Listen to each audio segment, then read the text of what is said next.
Hello, lovely soul. Ayan, welcome back po sa channel. Sasagutin ko po yung tanong ni Sir Adrian Ayacocho. So, ang tanong po niya is kung ano yung Tagalog ng instinct. Ito po yung likas na udyok. Okay? Ito yung natural na pulso mo. Halimbawa, sa isang tao, nakakita ka ng isang bagong kaibigan, and ang natural na pulso mo sa kanya is mabait na tao siya, kaya naging kaibigan mo. Okay po? And yung intuition naman is ito po yung gut feeling mo, yung strong na pakiramdam mo. Okay? Halimbawa, may naramdaman ka na alam mo na ito yung tama. Naramdaman mo na ito yung tama, malakas yung pakiramdam mo na ito yung kailangan mong gawin dahil alam mo sa sarili mo na ito yung tamang gawin or ito yung dapat mong sundin. Okay? So, yung intuition, ito yung malakas na pakiramdam mo.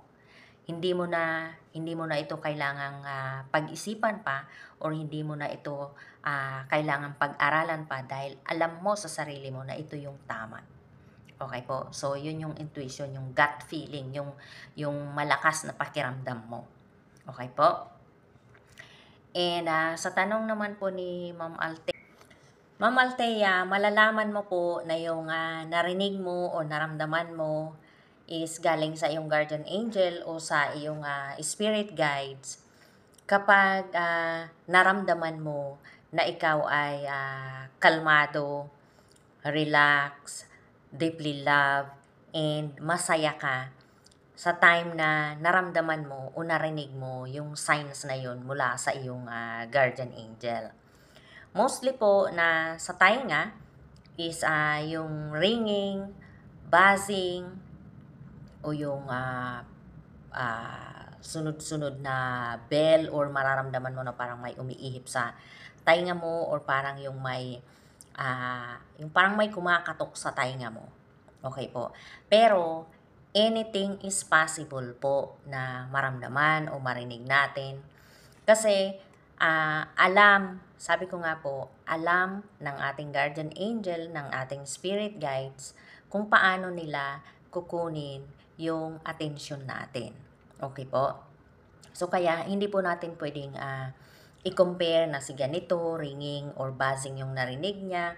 So, kasi yun nga po, alam ng guardian angel natin or ng spirit guides natin kung paano kukunin yung attention natin.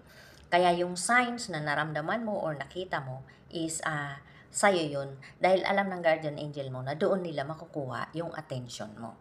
Okay po? Basta yun nga po, sabi ko sa inyo, alam na alam mo, mararamdaman mo sa puso mo na guardian angel mo yun or spirit guides mo or yung Holy Spirit, kasi ang mararamdaman mo is deeply love ka, relax ka, kalmado ka, masaya ka, or di naman kaya is na-overwhelm ka.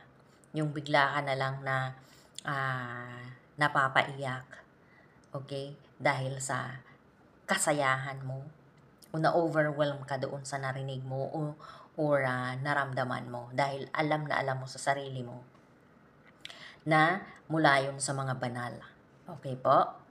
So, I hope na nakatulong po sa inyo ang video na ito at sana nasagot ko ng tama or kontento kayo sa sagot ko.